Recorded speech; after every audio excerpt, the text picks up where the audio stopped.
conversa. Hoje nós vamos começar com um tema novo, onde nós ainda vamos falar sobre séries, mas hoje é um tipo diferente de série do qual a gente vai abordar. Ao invés da gente tratar de séries na forma de séries de polinômios, né, séries infinitas, como a gente viu até na semana passada, hoje a gente vai começar a lidar com séries trigonométricas. A gente vai começar a tratar das séries de Fourier.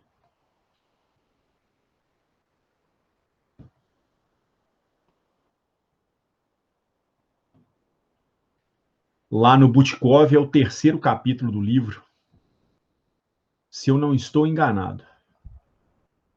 No Mary Boas eu não estou bem lembrado não, mas no final da aula eu olho para vocês. Tá certo? Não é um capítulo muito longo, eu creio que a gente não vai demandar muito tempo em séries de Fourier, não.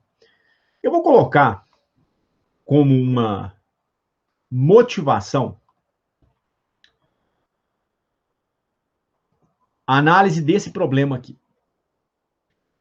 Vamos imaginar que a gente quer determinar o comportamento da posição de um oscilador em função do tempo, mais um oscilador harmônico forçado.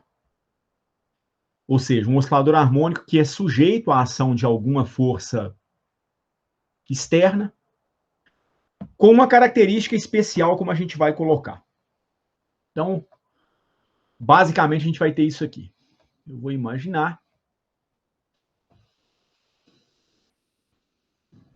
um oscilador harmônico forçado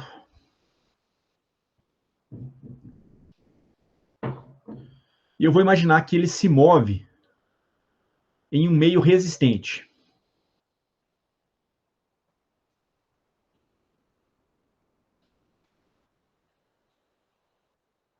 Então, digamos que seja um amortecedor de um automóvel mesmo, né? Ou alguma peça que oscila para a esquerda, para a direita, para a esquerda, para a direita, que sofre a ação da resistência do ar. Mas o exemplo mais realístico em termos mecânicos seria realmente um oscilador harmônico, um oscilador representando alguma peça oscilante em um automóvel, como a suspensão do automóvel, tá certo? Então ela vai se mover em um meio resistente, isso aqui eu já posso imaginar que seja, então, um óleo, água, ar, onde eu vou fazer a seguinte suposição. Eu vou supor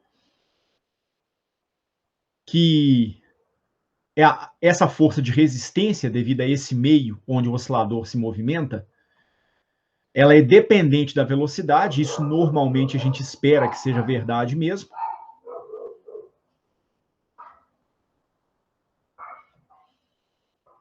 Mas eu vou tratar o cenário mais, não vou dizer mais simples, mas o mais comum, que é aquele onde a resistência do fluido vai ser proporcional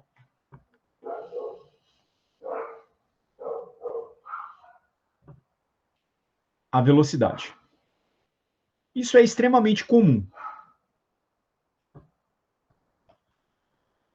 Você tem a sensação, quando você está viajando em um automóvel, que se você coloca seu braço para fora do automóvel, você sente que quanto mais rápido o automóvel se movimentar, parece que maior é o tapa que você recebe na sua mão devido ao movimento do ar ao redor do veículo.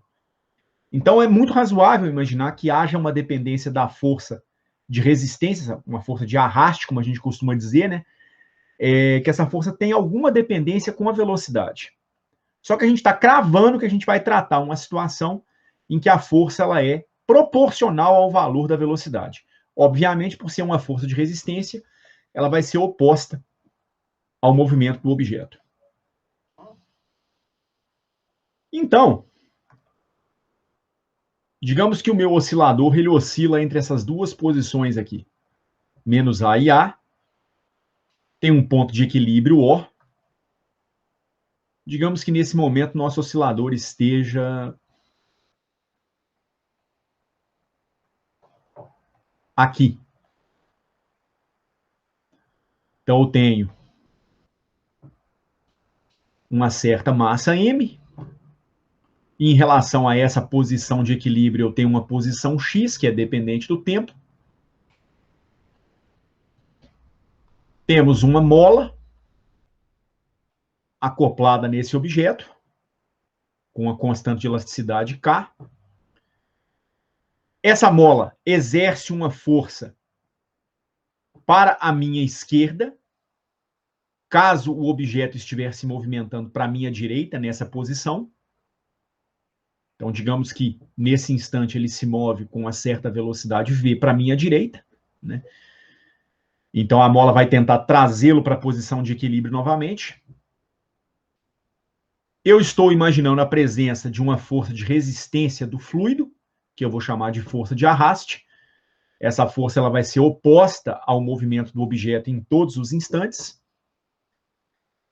Mas se eu não supuser a existência de uma força adicional, a força de arraste ela vai roubar toda a energia do oscilador e ela vai fazer com que o oscilador acabe parando de se movimentar. Então, além dessas forças, a força da mola, a força do fluido que envolve esse objeto, vamos imaginar que existe algum tipo de motor, algum dispositivo que faz com que esse objeto não pare. Então, ele vai continuar se movimentando. A essa força que mantém o movimento de vai e vem, eu vou chamar de força externa. Tá certo? Ela é proporcionada por algum dispositivo que nós não estamos mencionando nesse problema. Não é a mola, não é o fluido, não é o próprio objeto, é algum mecanismo que fornece energia para o objeto para que ele continue se movimentando. Ora, a resultante das forças que me interessa é simplesmente na horizontal, porque é onde o movimento acontece. Então, vamos aplicar a segunda lei de Newton nesse problema. A segunda lei de Newton me diz que a força resultante para um sistema com massa constante é a massa vezes a derivada segunda do vetor posição do objeto em relação ao tempo. Como força resultante, eu vou ter uma composição dessa força externa, dessa força de resistência do ar, da força elástica, e a soma dessas três forças tem que ser igual a massa vezes a derivada segunda do vetor posição em relação ao tempo. Para esse nosso caso, o vetor posição é simplesmente um vetor na horizontal. Então, ele vai ter um módulo x dependente do tempo ao longo do eixo y. A força de arraste é a mesma coisa. Essa força de arraste, ela vale menos b vezes o vetor velocidade. Por que menos b? Né? Esse menos quer dizer que a força é oposta à velocidade. O b é um parâmetro que eu vou chamar de coeficiente de arraste.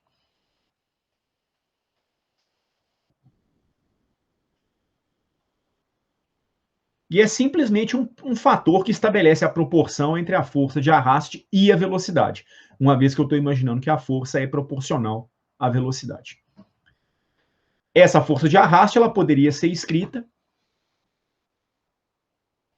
como sendo menos b vezes a derivada da posição do objeto em relação ao tempo, que é a velocidade, na direção y, ou b dx dt na direção menos i, indicando que ela está apontando contra o vetor velocidade, pelo menos nesse instante em que eu tentei representar o problema. E a força elástica, ela segue a lei de Hooke, que vocês aprenderam lá em Física 2. Então, ela é menos k vezes x, onde x é o vetor posição do objeto. Menos k vezes um x de t, ou seja, uma posição que vai ser dependente do tempo, na direção y. Então, eu tenho expressões para a força elástica, para a força de arraste, pelo menos por enquanto eu não tenho para a força externa, tá certo? Eu ainda não estou falando da força externa, ela vai ser a minha motivação no problema, tá certo?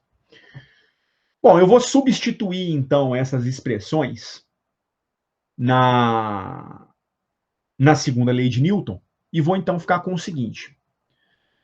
Eu vou ter a minha força externa somada com a força de resistência do arraste do fluido onde o objeto se movimenta, que é menos B vezes a derivada do vetor posição em relação ao tempo, menos K vezes a posição do objeto na direção Y. Isso aqui tem que ser igual a massa vezes a derivada segunda da posição do objeto em relação ao tempo. Peraí que parece que uma pessoa pediu para entrar na sala. Só um minutinho. Não, só impressão. O que você tem com isso, então? Você tem uma equação diferencial. Uma equação diferencial de segunda ordem, né? Aonde você deseja, de alguma maneira, tentar determinar qual é a expressão da posição em função do tempo. Para isso, é óbvio que você precisa saber a natureza da força externa. Eu não mencionei que força externa é essa até agora. Só para a gente recapitular esse problema, vamos imaginar o seguinte. Vamos imaginar que a força externa tenha essa cara aqui.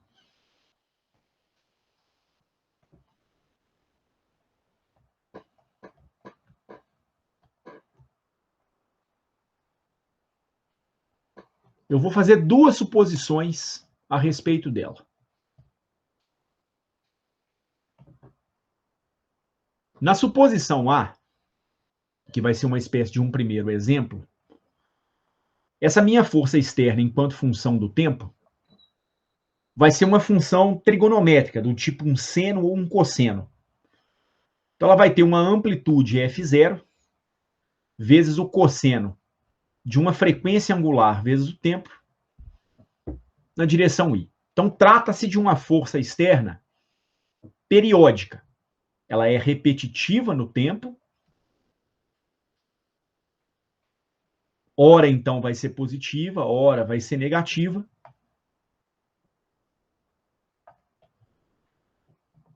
E vai ter um comportamento mais ou menos como esse aqui.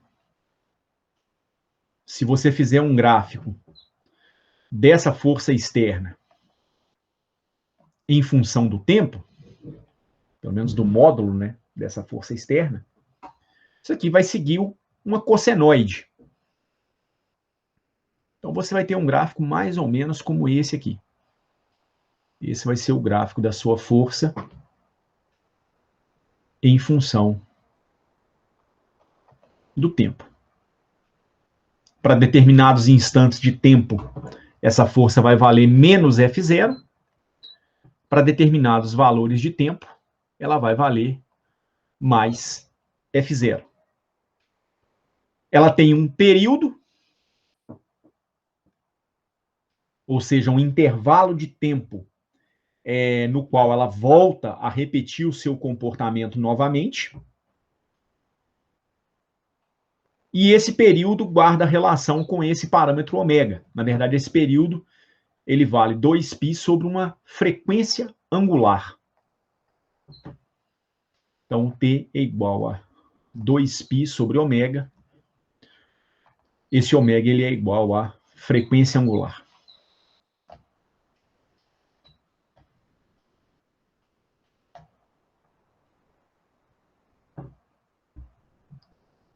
No segundo cenário,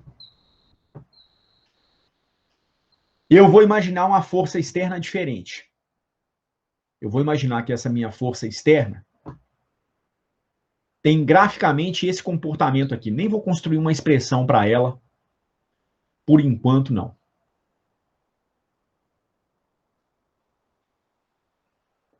Mas ela também vai ser uma força periódica. Com uma diferença. Ela não vai ser expressa em função de um cosseno ou de um seno. Ela é dada por uma expressão como essa aqui. Então, se você for traçar para esse exemplo que eu vou usar como motivação,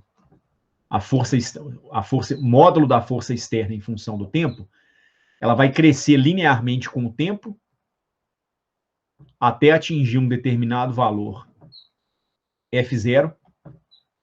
Depois, ela cai.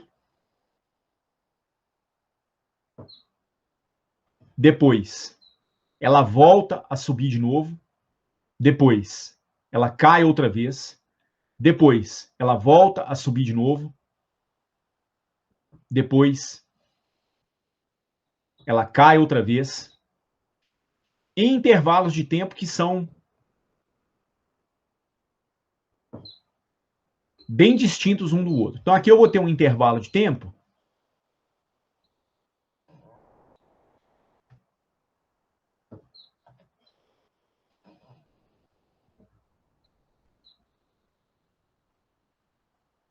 que eu vou chamar de tal. Aqui vai valer 2 tal. Aqui vai valer 3 tal. Aqui vai valer 4 tal. Aqui vai valer 5 tal. E assim por diante. Então, tal é um tempo característico que marca, né, o ponto onde essa sua força atinge ou um valor máximo, depois um valor mínimo da 2 tal, depois um outro valor máximo e assim por diante. Então, ela vai repetindo esse padrão ao longo do tempo. Tá certo? Bem, o que essa segunda força externa tem em comum com a primeira? Aparentemente, em termos matemáticos, ela não tem nenhuma conexão, excetuando-se por um fato. Enquanto a primeira é repetitiva no tempo, ela é periódica no tempo, essa aqui, por mais diferente que ela seja do ponto de vista da construção do gráfico, né, ela também é repetitiva no tempo. Então, essa nova força, ela também é repetitiva no tempo.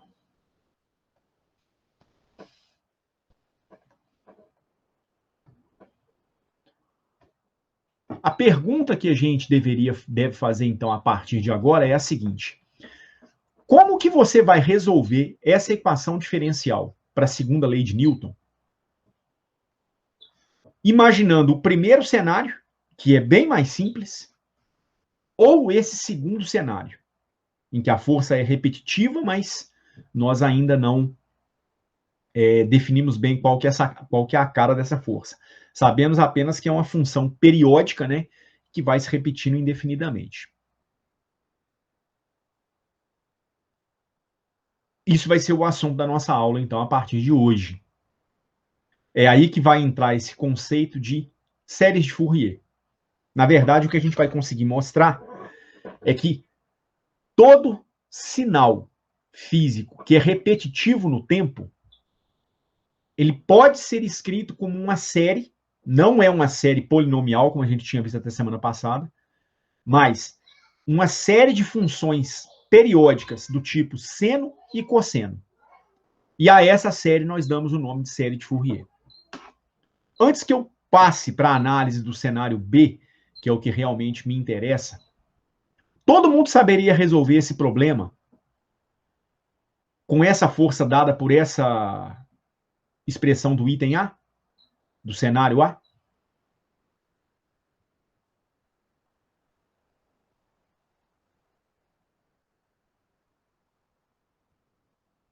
Em outras palavras, para o cenário A,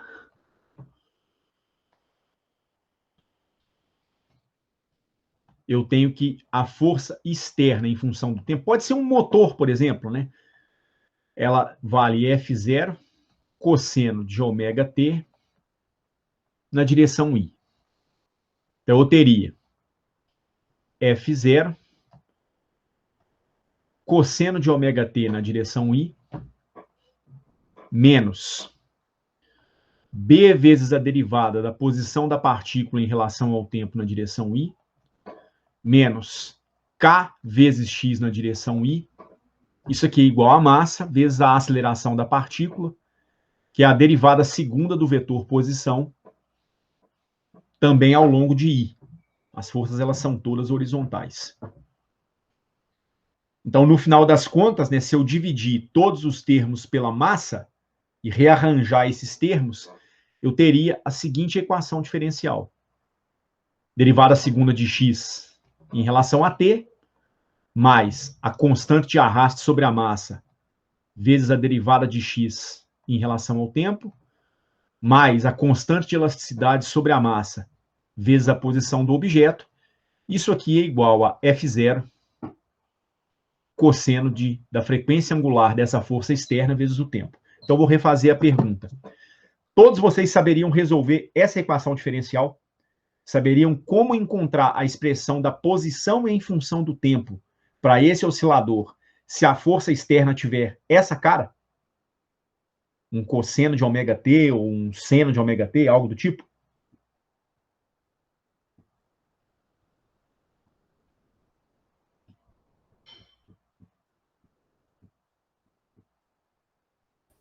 Eu acho que sim. Como é que você faria, Daisy? Eu não lembro direito, mas a gente fez alguma coisa parecida em ADO. Eu só não lembro se tinha essa segunda parte, mas eu acho que era assim mesmo. Mas eu não lembro como é que faz. A segunda parte que Você você diz é fazia umas relações ali, né? O B sobre N virava um beta, algo do tipo. Eu lembro um pouco disso de ADO também. Você pode fazer algumas definições desse tipo. Você pode dizer que B sobre M, o arrasto sobre a massa, é igual a 2 vezes uma constante beta.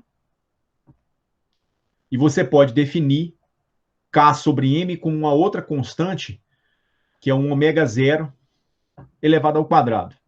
Esse K sobre M é bastante comum, né? A gente tem conhecimento dele lá da física 2. Na verdade, ele tem relação com a frequência de oscilação de um oscilador harmônico simples, sem nenhum tipo de força externa, sem nenhum tipo de amortecimento. Isso aqui a gente chama, então, de frequência natural do sistema.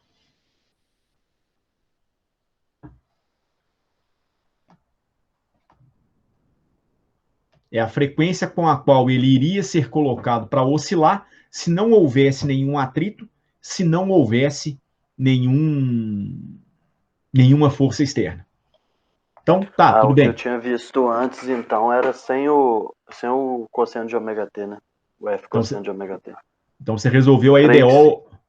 Então você resolveu a EDO é, homogênea. creio que seja isso.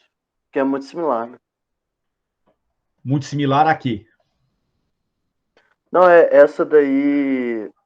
É porque parece Não, a é o EDO, mesmo. né? Na verdade, Só que tem a força externa. é o mesmo problema a menos de uma força. Mas é o mesmo Que problema. complica tudo, né?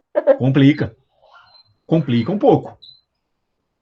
Sem Ué, dúvida Edson, isso. Oi. rapidinho, eu só vou pedir para entrar aqui pelo computador, que eu tô pelo celular. O celular tá Tá, aqui. tudo bem, tudo bem. Então fica a pergunta: quem vai ser a posição em função do tempo? Eu estou fazendo essa pergunta, gente, pelo seguinte: se vocês não sabem resolver esse problema, precisam aprender. Tá certo? E, na verdade, não faz sentido eu querer começar a série de Fourier sem vocês terem a noção de como é que esse problema, que é mais simples, vai ser resolvido. Então, eu vou recordar como é que esse problema aqui vai ser resolvido. Tá certo? Essa EDO é uma EDO que nós chamamos de não homogênea.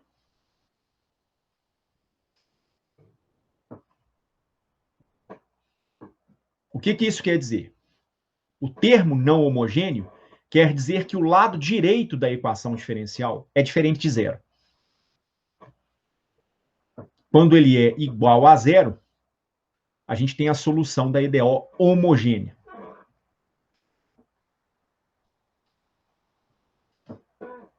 Então, dá para vocês uma coisa. Vocês estão fazendo mecânica clássica nesse período? Eu tô. Só você, Daisy? Samuel, os demais não estão fazendo, não? Não, já fiz, professor. Eu ainda não fiz, não. Vocês não viram como é que esse problema é resolvido em mecânica clássica, não?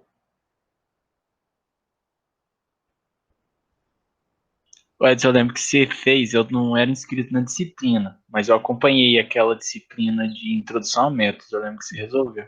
Sim, eu resolvi esse problema ano passado lá mesmo. Mas eu digo você não fez mecânica clássica ainda, Não. Então não. Tá bom.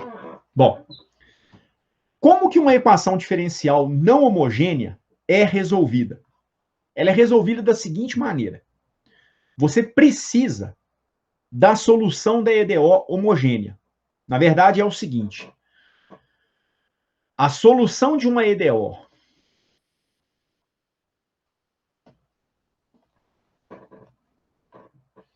não homogênea, ela é sempre composta de duas partes.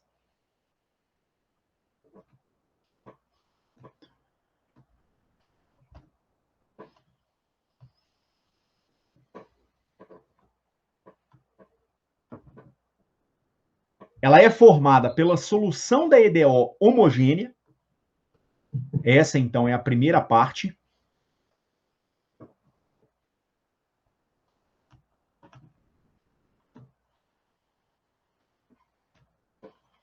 Mais uma solução particular. Eu vou colocar essa solução particular entre aspas, porque eu não vou obter a solução particular nesse primeiro momento, não. Vamos recapitular como que a solução da EDO homogênea é obtida.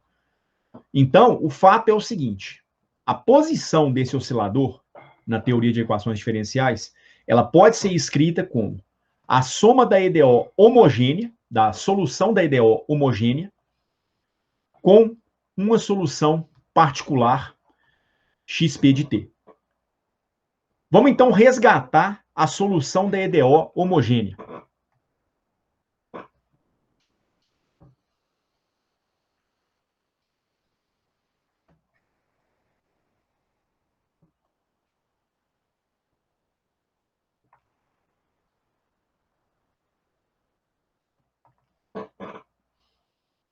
Tomar a EDO homogênea é escrever o lado direito da equação diferencial como sendo zero.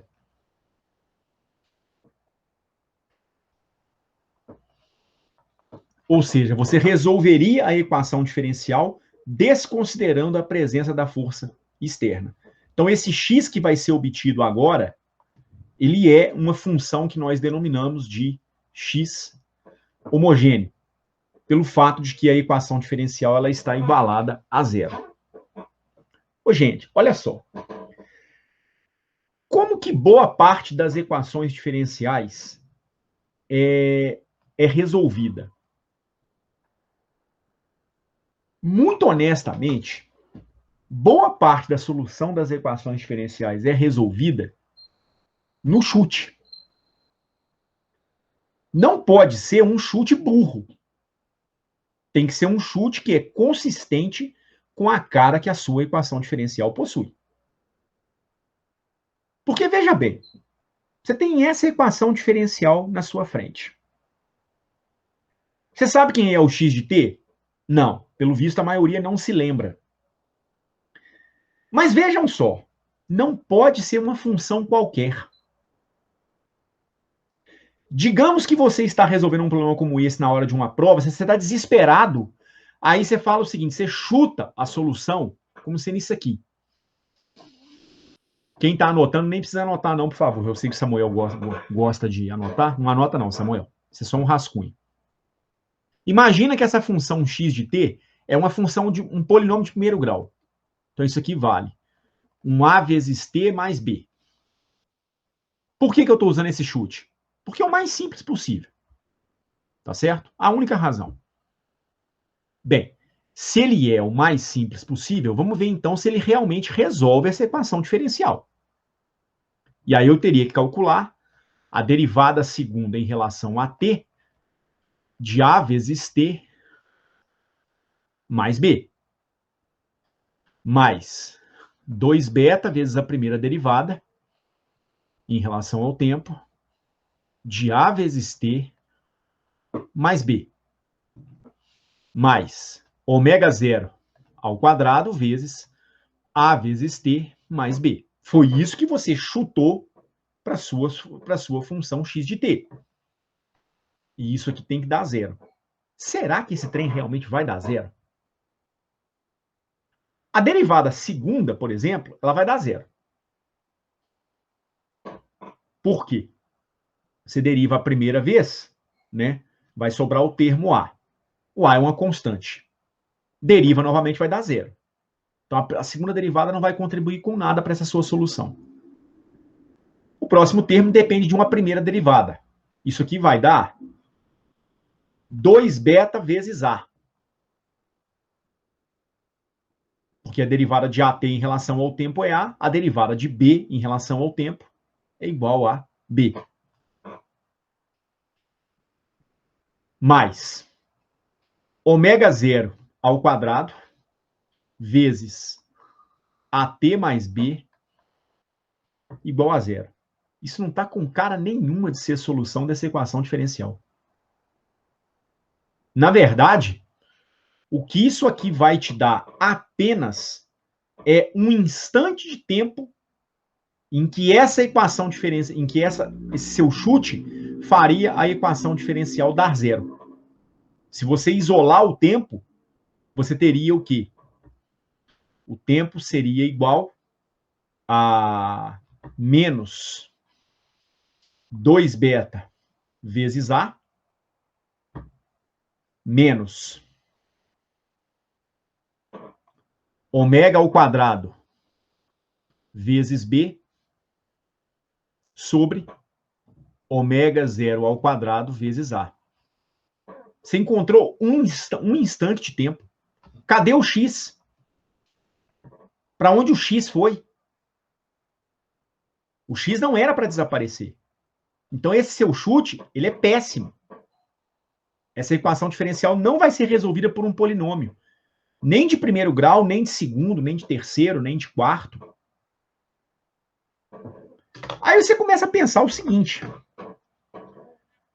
Quais seriam as possíveis funções que eu poderia derivar duas vezes, somar com a primeira derivada da própria função, com a própria função e o resultado dá zero? Que função será que me dá isso?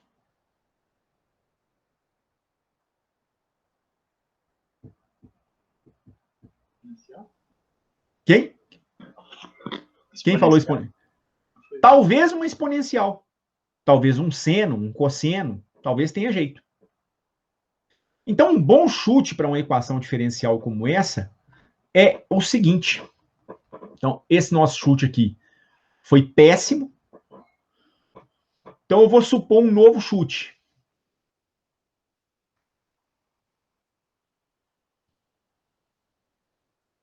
Eu vou supor que a minha função x de t é uma exponencial de um parâmetro s vezes o tempo.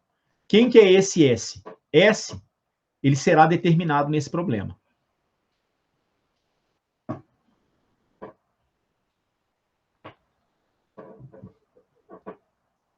E aí, eu vou pegar essa minha exponencial de st e vou jogar ela na minha equação diferencial.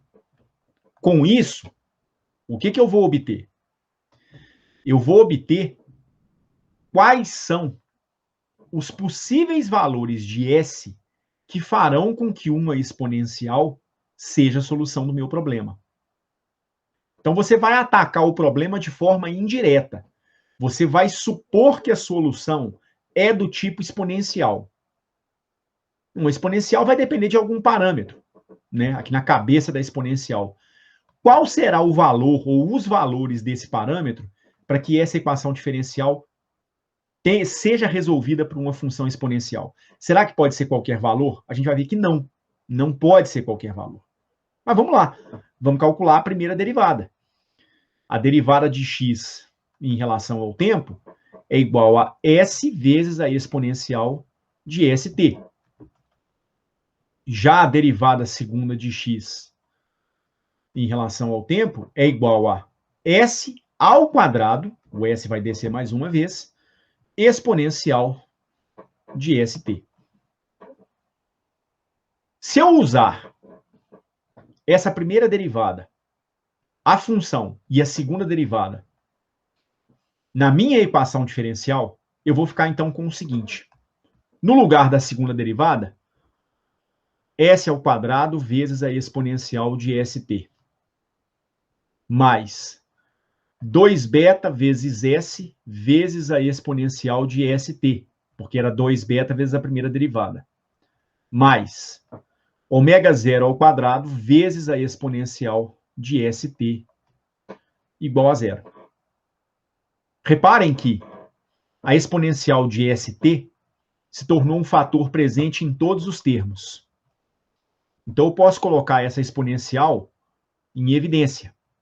E daí obter S2 mais 2 beta S mais ômega zero ao quadrado vezes a exponencial de ST igual a zero. E aí, gente, você tem a seguinte situação.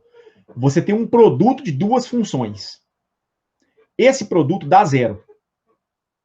Isso só é possível se uma das funções for igual a zero. Ou as duas. Mas a bendita da exponencial, ela é diferente de zero sempre. A função exponencial nunca se anula. Ela tende a zero se ela for uma exponencial decrescente e se aí o argumento dela tender para infinito. Uma exponencial de menos x, por exemplo. Ela tende para zero, mas ela não atinge o zero. Se for uma exponencial com o S positivo, com o coeficiente positivo, aí que ela não vai zerar mesmo, porque ela tende a explodir, né? Ela tende para infinito, ela vai sempre crescendo, crescendo. Então, para esse produto dar zero, eu sou obrigado a anular esse polinômio em S. E aí eu não sei se vocês se lembram. É por isso que quando você tinha uma equação diferencial como essa, lá em EDO,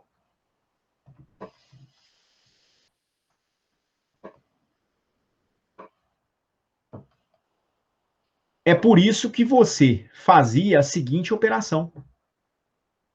Você trocava a segunda derivada por um S ao quadrado, repetia as constantes, trocava a primeira derivada por um S, e aqui o x nem aparece mais, aqui você vai apenas repetir, né, a própria constante que aparece no último termo. Era por isso. E isso é que eu quis dizer agora há pouco com a gente vai tentar descobrir quais são os possíveis valores de S para os quais essa exponencial de ST será solução do meu problema. Tá claro o que eu estou fazendo até agora?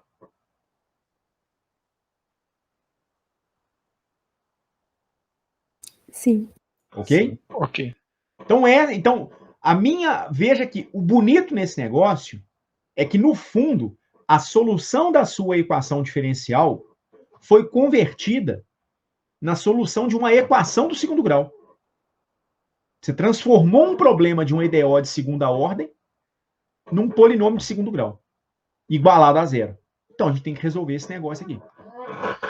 Eu quero saber, então, quais são os valores de S que vão fazer com que essa equação seja zero. É óbvio que isso vai depender do beta e do ômega zero. Vai depender do valor do beta e do valor do ômega zero. Lembrando que o beta é igual a B sobre 2M e o ômega zero é igual a raiz de K sobre M.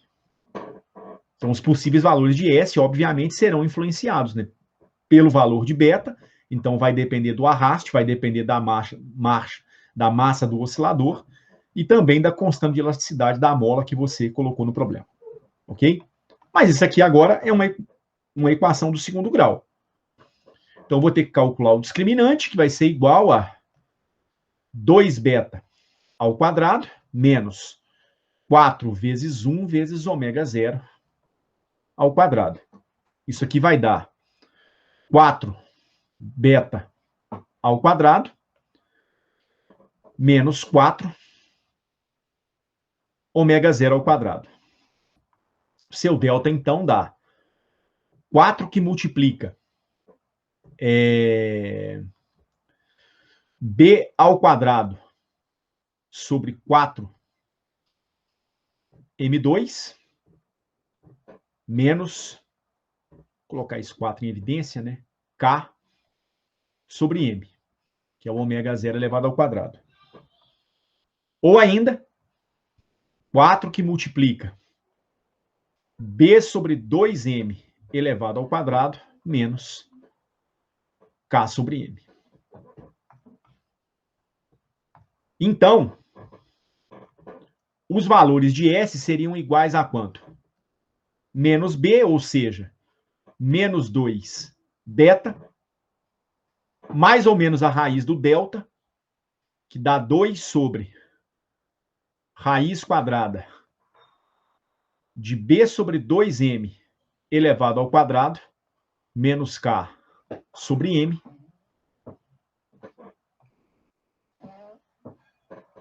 dividido por 2, né?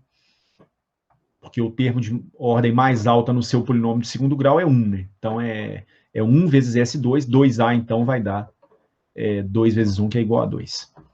Esse fator 2 pode ser eliminado com esse 2, pode ser eliminado com esse 2. Então, o seu S, ele fica sendo igual a menos B sobre 2M, mais ou menos raiz de B sobre 2M elevado ao quadrado menos K sobre M. Esses são os possíveis valores de S. O que parece a solução, na verdade, vai dar início à nossa discussão a partir de agora. Então, S vale menos B sobre 2M, mais ou menos raiz de B sobre 2M elevado ao quadrado, menos K sobre M.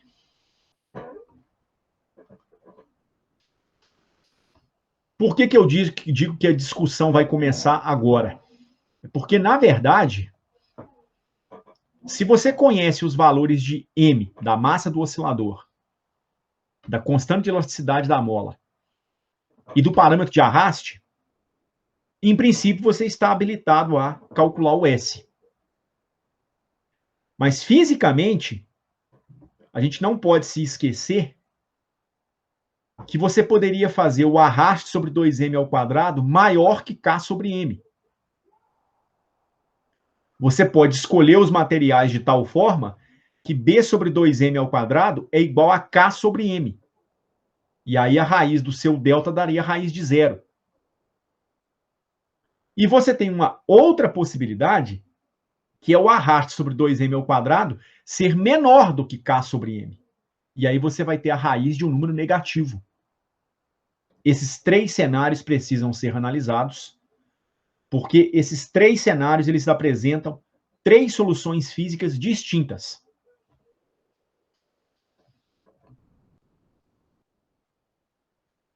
Então, o primeiro deles é esse aqui.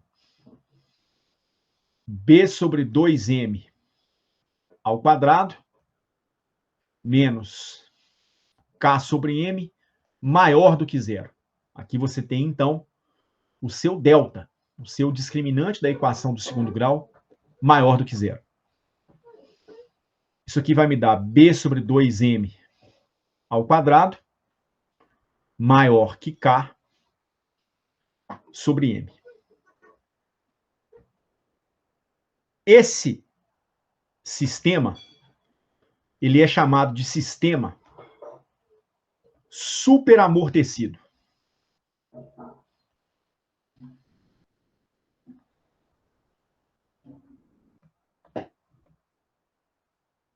Na sequência, a gente vai entender o porquê desse termo superamortecido.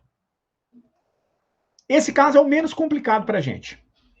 Porque, basicamente, o que você tem é o seguinte. A sua solução x de t, ela vai ser igual a uma exponencial de s de t. Isso aqui foi o nosso chute. Na verdade, né, existem 2 possíveis valores de s. Um valor com o sinal positivo, um valor com o sinal negativo. Então, a solução geral, ela deveria levar em conta esses 2 valores. Não há nenhuma razão para a gente priorizar um valor de S em detrimento do outro.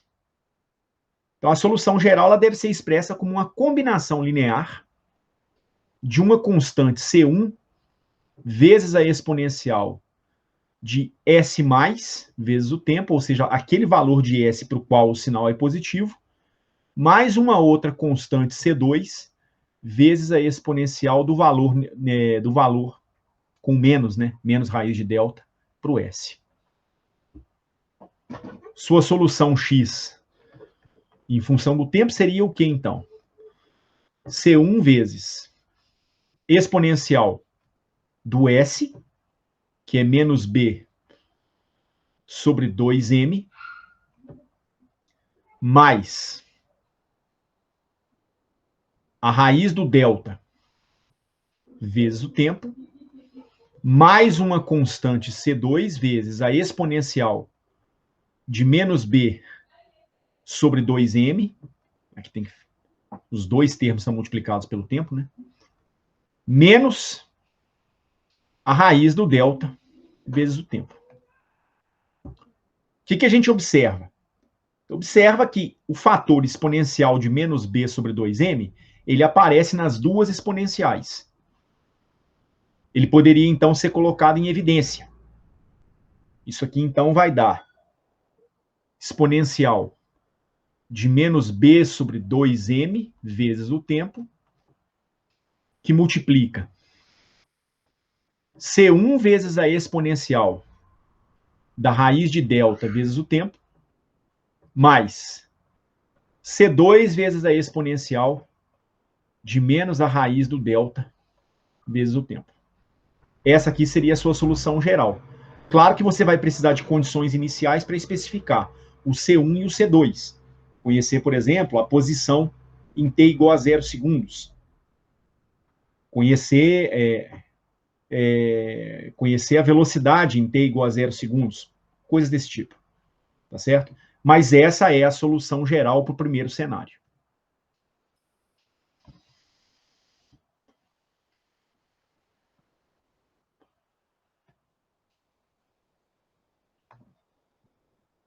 Do ponto de vista gráfico, como que é o comportamento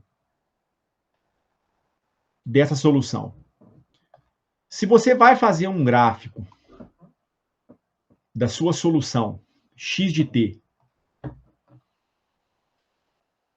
em função do tempo, x de t em função do tempo, isso aqui vai ser uma combinação de exponenciais. Isso aqui, na verdade, vai tender para uma exponencial decrescente na maioria das vezes. Você vai ter isso aqui, ó. Isso aqui vai dar a...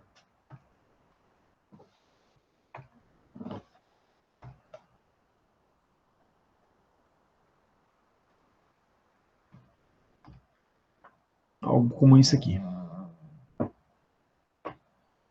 Ou seja, você estica o oscilador, solta ele da posição inicial, o abandona, ele vai sendo trazido lentamente para a posição de equilíbrio de novo.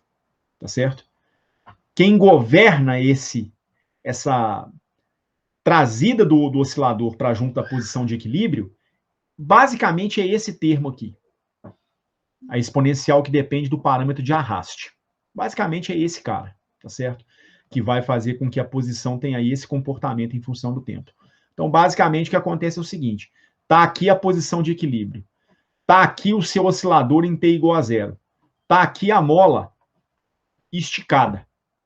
O que vai acontecer? Você puxa o objeto, solta, a mola vai puxar o objeto lentamente de novo para a posição de equilíbrio. Ele vai oscilar? Não vai. Não vai haver oscilação nesse caso. Ele vai ter ele vai ser trazido para a origem novamente, para a posição de equilíbrio, com um comportamento de uma exponencial decrescente. Fisicamente, vocês entenderam essa primeira solução?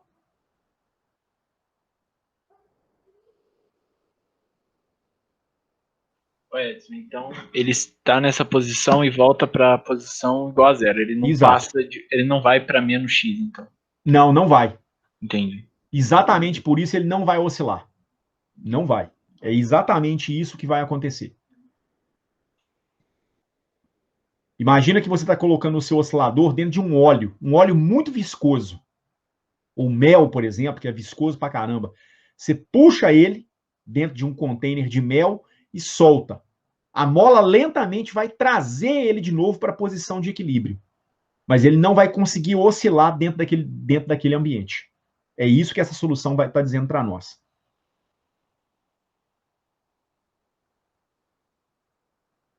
Tá claro isso?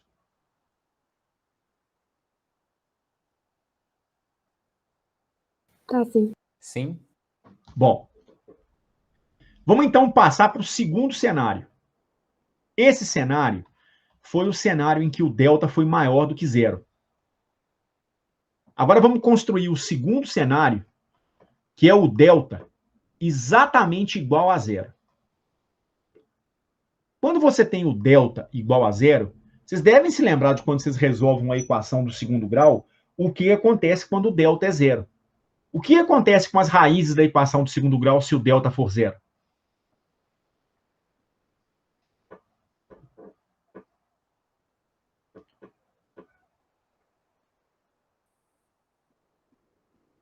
Elas são iguais? Iguais.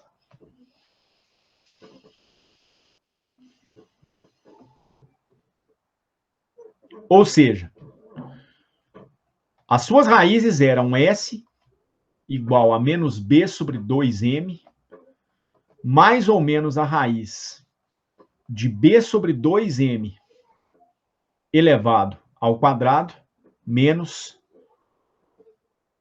K sobre M. Afirmar que o delta é igual a zero significa que você precisa igualar B sobre 2M ao quadrado com K sobre M. Então tem que ser uma combinação muito sortuda, vamos dizer assim, né? Porque o coeficiente de arraste do meio aonde o oscilador vai se movimentar guarda uma proporção muito sólida com a constante de elasticidade da mola e a massa do objeto. B ao quadrado é igual sobre 4m2 menos K sobre M vai ser igual a zero. Essa massa pode ser eliminada com essa. Você conclui que B2 é igual a 4K vezes M. Então, o B tem que ser igual a raiz de 2 vezes K vezes M. Então, olha, imagina você vai no almoxarifado montar um oscilador, você escolhe uma mola, escolhe uma massa para oscilar, e a combinação é tal que dá exatamente o coeficiente de arraste do meio aonde o oscilador vai se deslocar. Pouco provável isso acontecer, mas é possível? Sim, é possível, tá certo? Acontece que, nesse caso, quando as raízes são iguais, você passa a ter uma dificuldade adicional. Você não consegue construir uma solução geral para a sua equação diferencial quando as raízes são iguais. Porque, na verdade, você vai ter uma primeira solução, x+, que é igual a uma constante C1 vezes a exponencial de menos B sobre 2M vezes o tempo. Que é o que vai acontecer, né? Se o delta for igual a zero, o seu S vai ser simplesmente o arraste dividido por 2 vezes a massa com um sinal negativo. E a sua solução? E a sua outra solução? Eu nem vou chamar de x mais e x menos, porque não tem nem sinal para distinguir, né? Vai ser x1 e x2. Ué, em tese vai ser uma constante C2 exponencial de menos B sobre 2M vezes o tempo. Por quê? Ué, você tinha suposto que a sua posição em função do tempo seria a exponencial de ST. Você determinou os valores de S para o caso de raízes iguais. As duas soluções são, a rigor, iguais. A dependência que elas têm com o tempo é a mesma. Elas podem diferir nessas duas constantes. Essas duas soluções, elas são linearmente dependentes.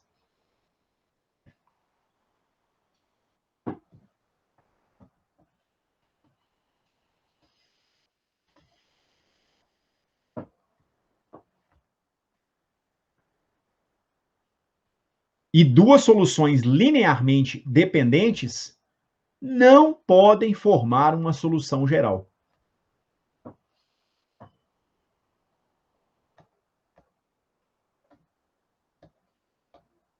E aí, como é que a gente cura esse problema? Eu preciso de uma solução geral para esse problema.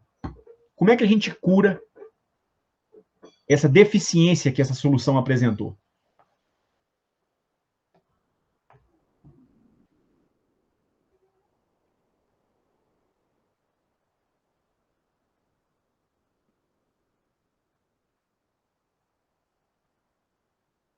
Vocês se lembram disso lá de EDO?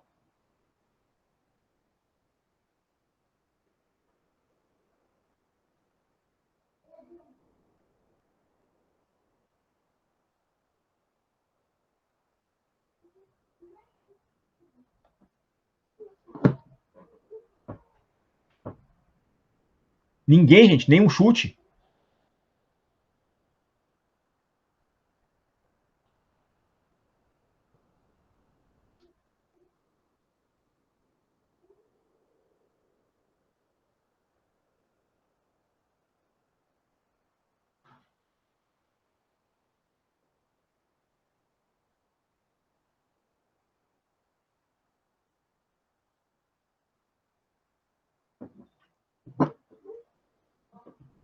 Você faz o seguinte: você pega uma das soluções e a modifica. A posição em função do tempo na solução 2 é igual a uma constante C2 vezes a exponencial de menos b sobre 2m vezes o tempo. Você vai definir uma nova solução x'2 em função do tempo, que é igual a variável da sua equação diferencial, que no caso é o tempo, vezes x2.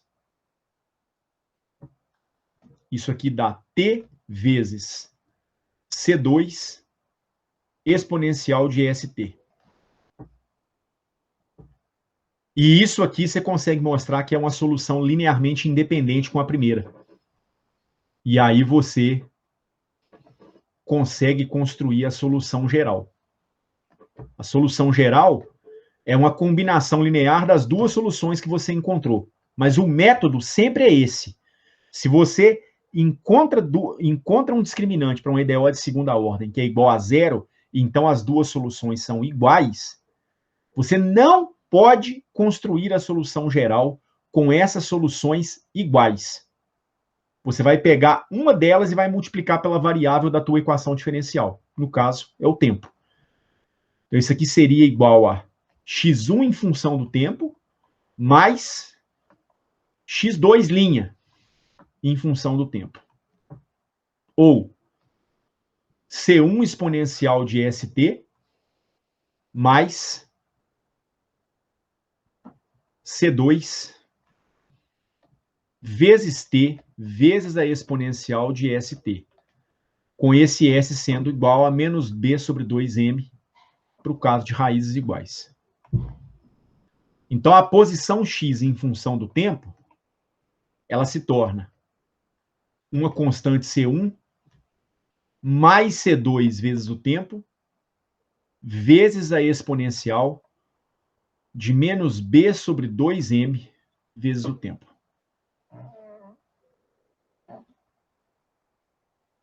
Essa solução, ela é chamada de solução criticamente amortecida.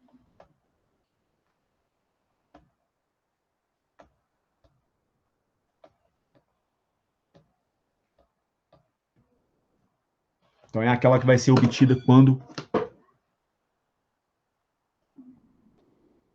o discriminante da equação característica da sua equação diferencial dá zero, né? Então, você teria duas raízes iguais.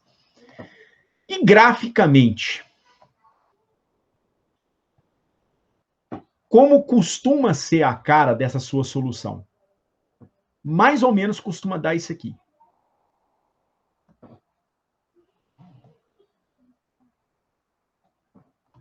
Se você for construir um gráfico da posição em função do tempo para uma função como essa aqui, um polinômio vezes uma exponencial decrescente, claro que isso vai depender dos valores de C1 e C2, né? Mas, em geral, você obtém isso aqui. Normalmente, você obtém uma curva como essa aqui. Você parte de t igual a 0, e aí, para t igual a 0, a posição seria igual a essa constante C1. C2 vezes 0 vai dar 0, e a exponencial de 0 vai dar 1. Tem uma exponencial decrescente que vai governar a maioria do movimento. Então, você tem um decaimento exponencial. Mas aqui existe a possibilidade dele ameaçar oscilar. Por isso que a gente está falando que é uma solução criticamente amortecida. É um amortecimento fraco. Ele quase oscila. Na verdade, ela vai ter um comportamento como esse aqui.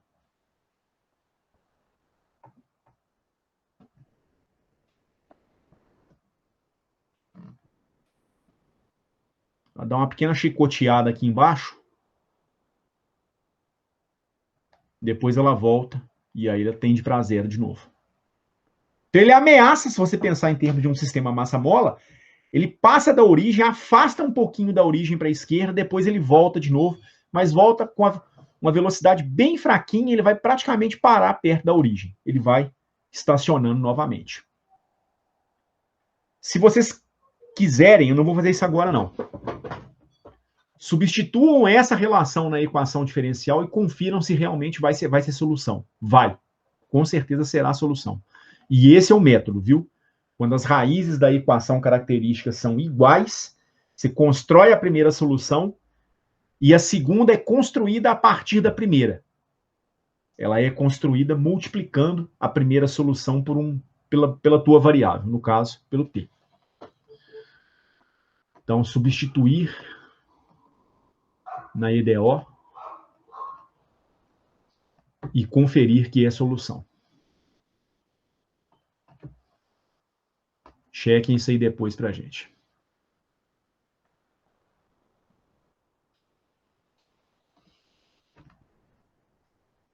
E aí vem o terceiro cenário. O terceiro cenário é quando o delta é menor do que zero. O seu polinômio característico, as raízes do polinômio característico são menos b sobre 2m, mais ou menos raiz quadrada de b sobre 2m ao quadrado menos k sobre m. Se você está falando que o delta é menor do que zero, você está querendo dizer que b sobre 2m ao quadrado é menor que k sobre m. E aí a raiz do seu discriminante vai ser a raiz de um número negativo. E aí, como é que a gente contornaria esse problema?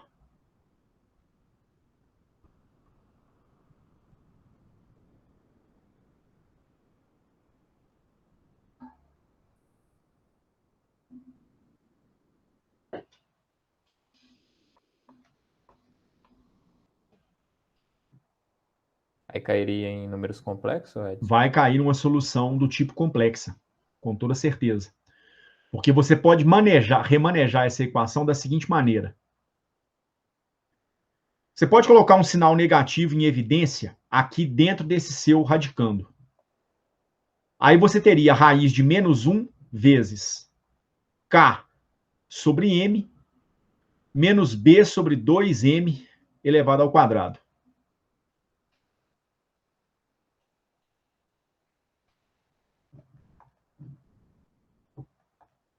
Aqui você não tem problema mais, porque o k sobre m é maior que b sobre 2m, tá beleza. Só que aí apareceu a raiz de menos 1. Não vou entrar em muitos detalhes nisso agora, né? Eu espero que vocês tenham alguma noção sobre números complexos. Mas a verdade é que a raiz de menos 1 é igual a i, a unidade imaginária. Na verdade, né, algo mais aprofundado sobre variáveis complexas em métodos B, no próximo período. Mas isso basicamente do ponto de vista de integração e diferenciação de funções complexas, né? Um básico já é desejável que vocês saibam sobre funções complexas. Então, a sua solução, ela é igual a menos b sobre 2m, mais ou menos, raiz de menos 1 vai dar i, vezes k sobre m, menos b sobre 2m, elevado ao quadrado. São duas raízes distintas, porém são duas raízes complexas. E aí, como é que vai ser escrita a sua solução x de t? Ora, ela vai ser uma constante C1 vezes a exponencial do S mais de t, mais uma constante C2 vezes a exponencial do S menos vezes o tempo. Isso vai nos dar o quê? C1 vezes... Reparem que o problema não é esse cara aqui, né? Ele não está dentro de uma raiz quadrada. Ele vai dar a exponencial de menos b sobre 2m vezes o tempo, vezes a exponencial de mais i raiz de delta vezes o tempo. Aqui eu teria a exponencial de st, né? Eu escrevi essa exponencial como um produto de duas exponenciais. Mais C2 vezes a exponencial de menos b sobre 2m vezes o tempo, novamente isso aqui não é problema, vezes a exponencial de menos i raiz de delta vezes o tempo. Isso aqui é a sua posição x de t. O fator exponencial de menos b sobre 2m é comum às duas parcelas, pode ser colocado em evidência. Sobraria, então, C1 vezes a exponencial de i raiz de delta vezes o tempo, mais C2 vezes a exponencial de menos i raiz de delta vezes o tempo. Esse raiz de delta, ou raiz de k sobre m, menos b sobre 2m, elevado ao quadrado, isso aqui tem unidade de frequência angular, e eu vou chamar essa frequência aqui de ômega linha. Reparem que ela te retorna a frequência de oscilações naturais se o B for feito igual a zero. Dá o velho raiz de K sobre M do oscilador harmônico. Tá certo? Mas é uma frequência para esse tipo de problema que a gente vai enxergar a partir de agora. Então, isso aqui é a frequência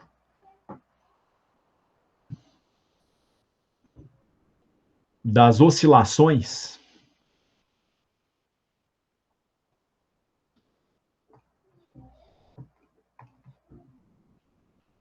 com amortecimento.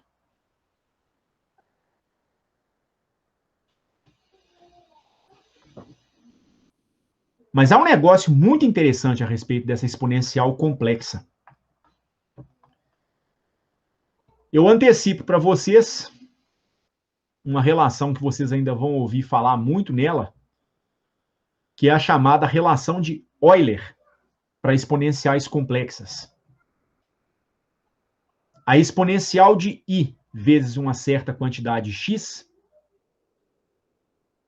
vou chamar de alfa para não confundir com o x da posição.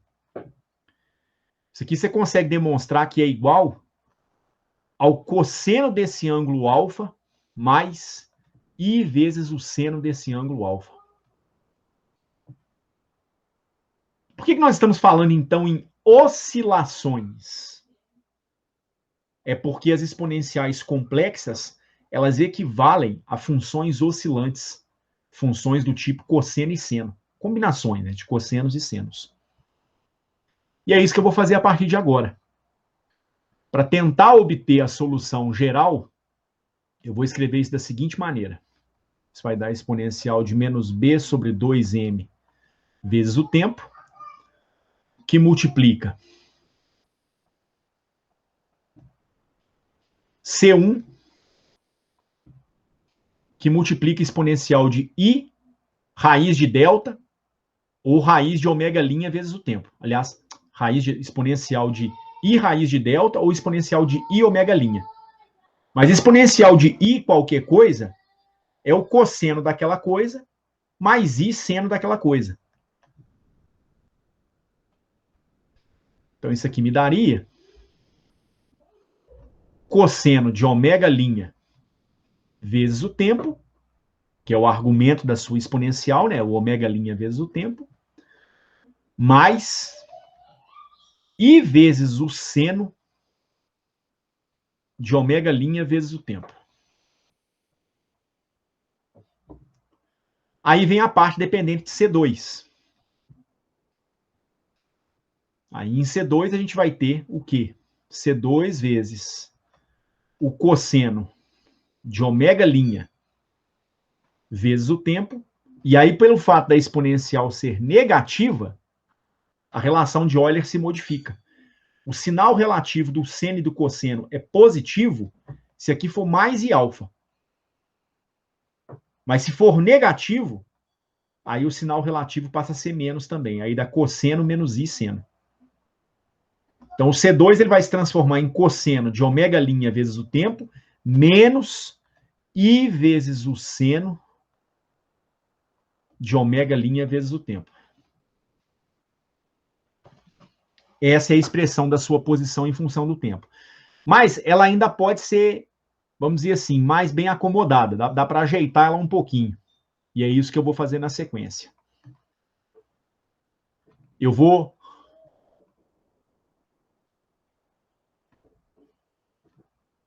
colocar os fatores cosseno em evidência.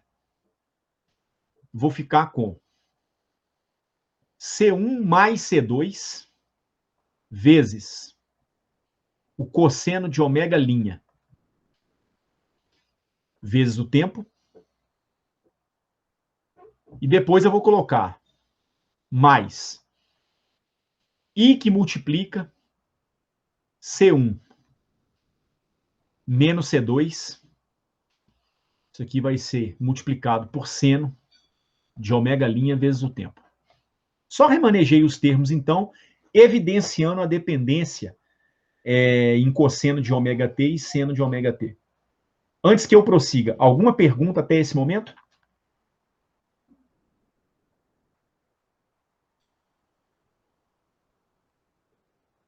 Por mim, tranquilo. Tá dando para acompanhar? Agora, eu vou fazer a seguinte definição.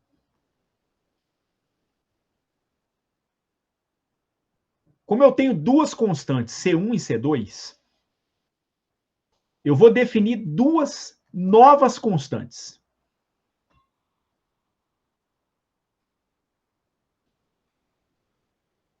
Em termos de C1 e C2.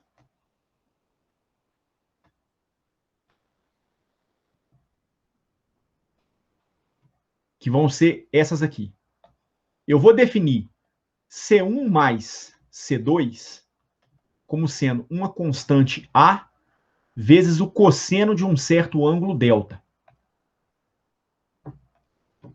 E o I que multiplica C1 menos C2, ele vai ser igual a uma nova constante, a mesma constante A, vezes o seno desse mesmo ângulo delta. Então, eu defini duas constantes A e delta, definidas em termos de C1 e de C2. O problema vai ser reescrito em termos de A e delta, mas vocês vão ver que ele vai poder ser escrito de uma maneira mais elegante. Eu vou então ficar com o seguinte, minha posição em função do tempo, ela vai dar exponencial de menos b sobre 2 vezes a massa vezes o tempo, vezes C1 mais C2, A que multiplica cosseno de delta, vezes o cosseno de ômega' vezes o tempo. Depois o I, C1 menos C2, é A seno de delta, vezes o seno da frequência de oscilações não amortecidas, vezes o tempo. A vantagem é que esse parâmetro A pode ser colocado em evidência, e aqui eu tenho uma coisa do tipo cosseno de alfa vezes cosseno de beta, mais seno do primeiro, seno de alfa, vezes o seno de beta. Isso aqui é uma identidade trigonométrica. Isso é o cosseno da diferença de dois ângulos. Isso aqui é um cosseno de alfa menos beta. Então, eu posso reescrever essa expressão de uma maneira bem mais compacta. Coloco esse A em evidência. Isso aqui vai dar a amplitude vezes a exponencial de menos b sobre 2m vezes o tempo, vezes essa combinação de cossenos e senos, vai se transformar no cosseno do primeiro cara, que é o ômega' vezes o tempo, menos o segundo, que eu vou chamar de delta. Essa é a expressão da posição do oscilador em função do tempo, quando sujeito a um amortecimento, para o caso das raízes serem complexas, o que implica o termo de arraste ser menor do que o termo K sobre M, que é o termo que de fato está relacionado com a mola, né, e faz o objeto oscilar. Essa expressão ela é chamada de solução subamortecida.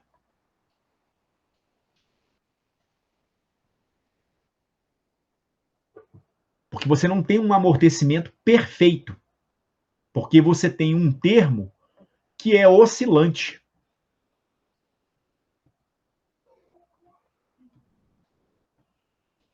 Acompanhado de um termo que oferece um decaimento da oscilação. Então, isso aqui é um decaimento exponencial.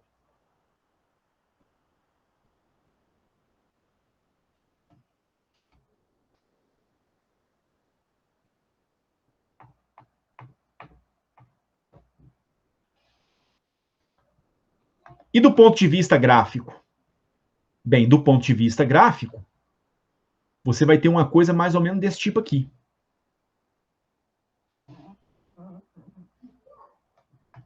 Você vai ter uma solução que oscila e decai com o tempo. Então, a sua expressão da posição em função do tempo, ela tem esse comportamento gráfico aqui, mais ou menos. Aqui em t igual a zero, você vai ter a amplitude A cosseno de delta, né? Porque a exponencial de zero, ela vai dar 1. O ômega' vezes zero dá zero. Aí dá cosseno de menos delta. Cosseno de menos delta cosseno é uma função par. Então, trocar o delta por menos delta não altera o sinal do cosseno. Por isso que eu estou escrevendo simplesmente A cosseno de delta. É a posição do objeto no tempo de 0 segundos. Aí, à medida que o tempo passa, essa função exponencial vai fazendo com que essa amplitude diminua.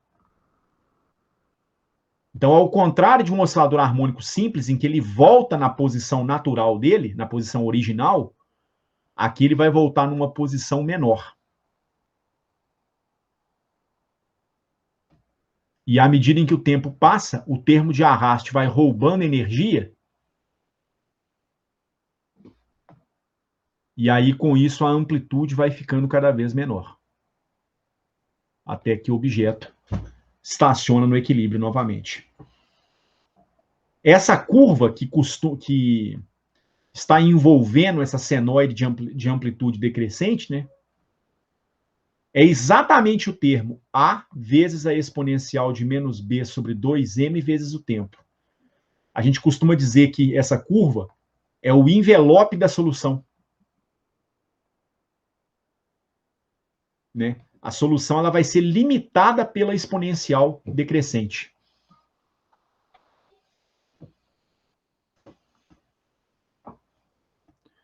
Aí deixa eu perguntar uma coisa para vocês.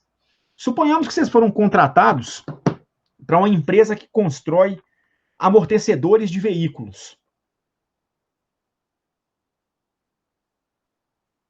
O amortecedor é um dispositivo que absorve impactos do veículo com o solo. Você acha que esse seria um bom amortecedor? Imagina você dentro de um veículo, você passa num buraco, o veículo começa a oscilar, o banco do veículo então começa a oscilar também, né? E você fica lá, chacoalhando para cima e para baixo, enquanto o veículo como um todo não parar de oscilar. Então, será que o cara que projeta amortecedores vai projetar o amortecedor com um óleo, um material que vai envolver o amortecedor, de maneira que ele tenha o regime subamortecido como solução desse problema? Vocês acham que isso aqui é uma boa solução? Não. Não. Vai ser uma péssima solução. É como se você estivesse numa Kombi velha, numa Brasília velha. Mas pega um carro rebaixado aí que o pessoal corta a mola. Passa numa rua de pedra pra você ver o que acontece. Ou pega o avião argentino, chama Aerobueiro. O trem de pouso dele é de bola. Se você chegar num pouso e tacar ele no chão, você vai sair pulando igual porca também. Provavelmente ele deve trabalhar com uma solução do tipo subamortecida. Provavelmente, tanto o carro rebaixado, quanto o Yuri falou, né? Quanto esse avião que você está mencionando, Samuel. Então, o camarada que trabalha com um projeto de amortecedores, ele vai fugir do regime subamortecido, porque esse é um amortecedor desconfortável. Ele absorve o impacto. Mas, primeiro, ele absorve de forma lenta. Claro que isso vai depender do valor do B, né? Depende fundamentalmente do valor do B. Mas ele te provoca uma oscilação interna muito grande dentro do veículo. Então, o oscilador ele vai oscilar demais até atingir a região de equilíbrio. Nesse caso, o ideal seria trabalhar ou na região superamortecida, que vai dar um amortecimento muito rápido e confortável, na melhor das hipóteses, acriticamente amortecida. Dá uma chacoalhadinha, mas ele logo já se estabiliza novamente. Ué, você vê como que engenharia é inútil, né? Você vê que os caras fazem amortecedor e os caras arrancam, né? Pois é. Pois é. Pra você ter uma ideia. Entenderam, então, a solução desse problema? Sim. Mesmo com essa parte de variáveis complexas, que talvez nem todos tenham alguma habilidade, mas deu para acompanhar a solução em linhas gerais? Da minha parte, sim. Samuel, Cristina, não sei se o Rafael tá aí, Vitor, Daisy. Tô aqui, professor. Conseguiu acompanhar? Uhum. Sim, sim. Sim, sim.